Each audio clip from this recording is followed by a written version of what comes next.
రండి, కూర్చోండి.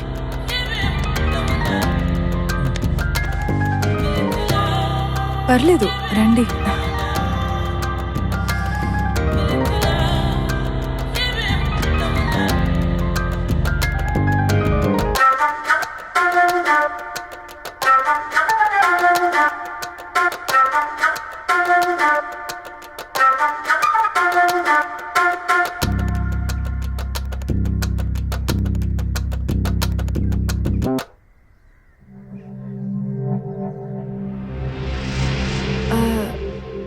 మీకు నచ్చిన డ్రెస్ చెప్తే అది వేసుకుంటా.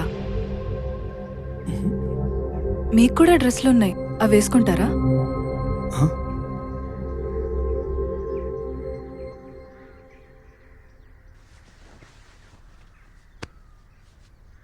ఏదైనా వండి పెట్టమంటారా? నాకు అన్ని వంటలు బావచ్చు.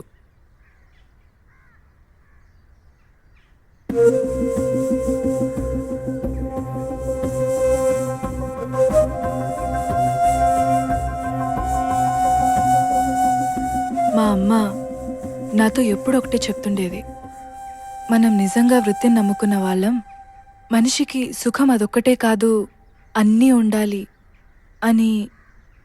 ఇవన్నీ నేర్పించింది. నేను తప్పించుకుందామనే ప్రయత్నించా, కానీ చుట్టుపక్కల ఊళ్ళల్లో అందరికీ మా గురించి తెలుసు. అందుకే ఎవ్వరూ మామూలుగా చూడరు, మామూలుగా ఉండనివ్వరు. మా అమ్మ చనిపోయాక నేను మా ఇద్దరు చెల్లెల్ని పట్నంలో చదివిస్తున్నాను. నేను అక్కడే చిన్న ఉద్యోగం చేస్తున్నాను, రిసెప్షనిస్ట్గా. కానీ మన ఊరి ఎమ్మెల్యే నేనెక్కడున్నా వదలకుండా బెదిరించి నెలకొకసారైనా రావాలి, లేకపోతే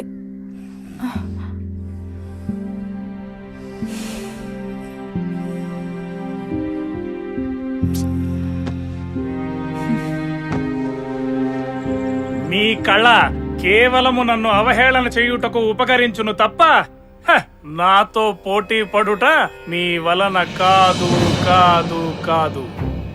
సౌజన్యముతో పరిహసించే మీకు ఇదేనా మందహాస మందలింపు? నాతో పోటీ మీకు తగదు. ఈ అయోధ్య నగరిలో నీ పాత్ర ఆ సౌమిత్రిది మాత్రమే. నయనానందకరముగా శోభిల్లు ఈ నగరము నేను లేకపోయినా శూన్యమై శోభావిహీనమగును.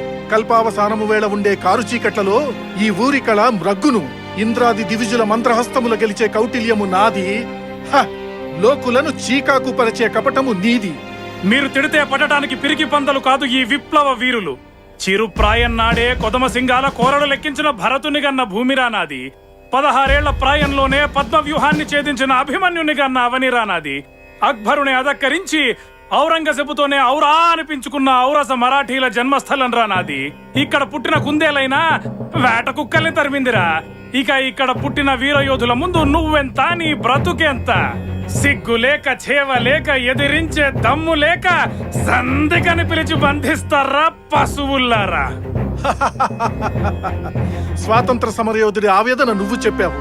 స్వాతంత్రం వచ్చినాక మన దేశం ఏ దిశను ఉదయించాలోనన్న ఆ విశ్వకవి రవీంద్రనాథ్ ఠాగూర్ మాటల్ని నేను చెప్తాను.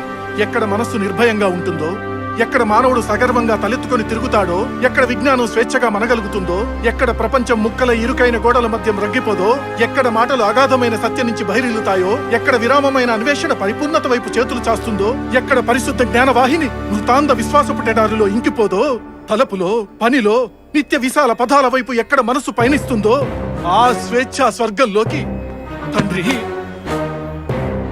ఈ దేశాన్ని మేల్కొల్పు, ఈ దేశాన్ని మేల్కొల్పు, మేల్కొల్పు.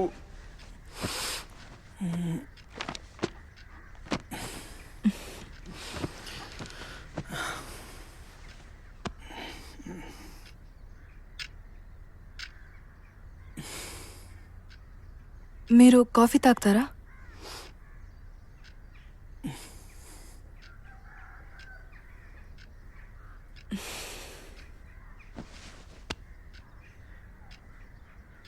$2 లక్షలు ఇస్తా అన్నప్పుడే అనుకున్నా ఇది అయ్యే పని కాదని.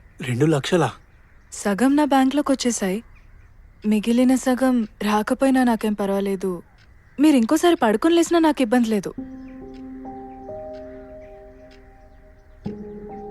నేను నచ్చకపోతే కనీసం కాఫీ తాగి బయలుదేరండి.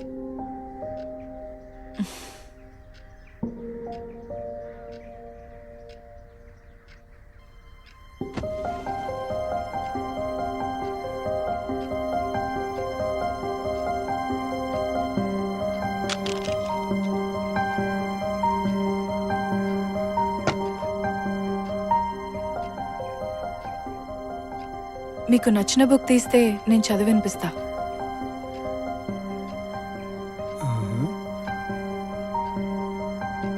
ఇంగ్లీష్వి తప్ప.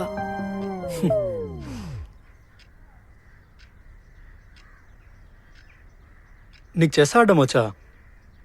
పర్వాలేదు, బానే ఆడతాను. నేను చెస్లో డిస్ట్రిక్ట్ ప్లేయర్ని తెలుసా?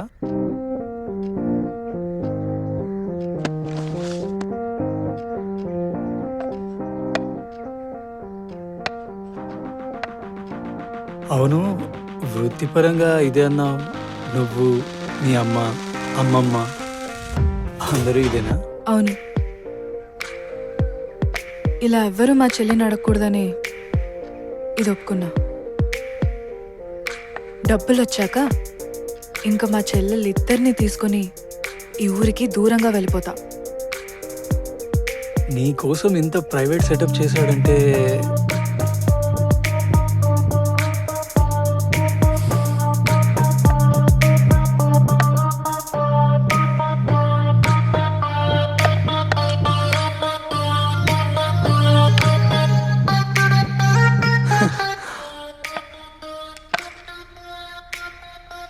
అందమైన అమ్మాయిలకి బుర్ర ఉండదంటారు కదా.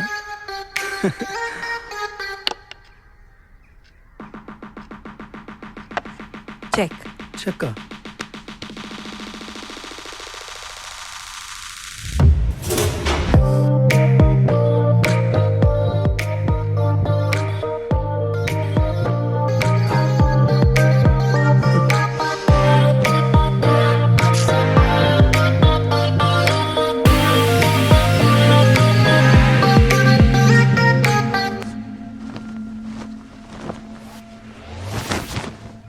మీరు చెప్పండి మురళి గారు, నేను కనీసం మారు మాట్లాడను. మీరేం చెప్తే అదే. సంగీతంలో మీకన్నా నాకు 5 మార్కులు ఎక్కువే. ఆ అనుభవం వల్ల అనుకుంటా. అభినయంలో మీకు 5 మార్కులు వస్తాయి. మీ బాడీ లాంగ్వేజ్ కూడా బాగుంది, స్టేజ్ను బాగా వాడుకున్నారు, నేను చెప్పిన పద్యాల్లో కూడా బాగా ఇన్వాల్వ్ అయ్యారు.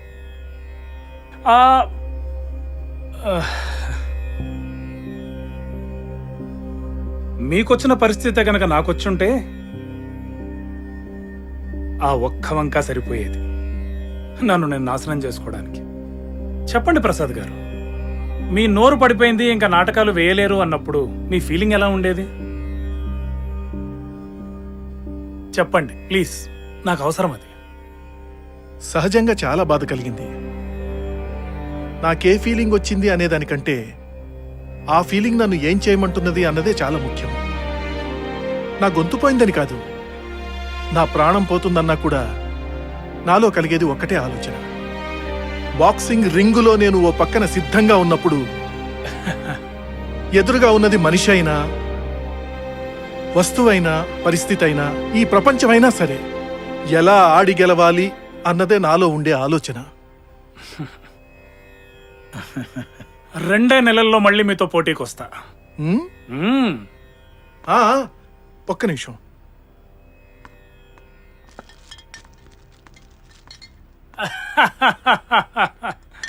దీనికేమీ తక్కువ లేదు. ప్రసాద్ గారు, అంతా మన మంచిగా జరిగినట్టుంది.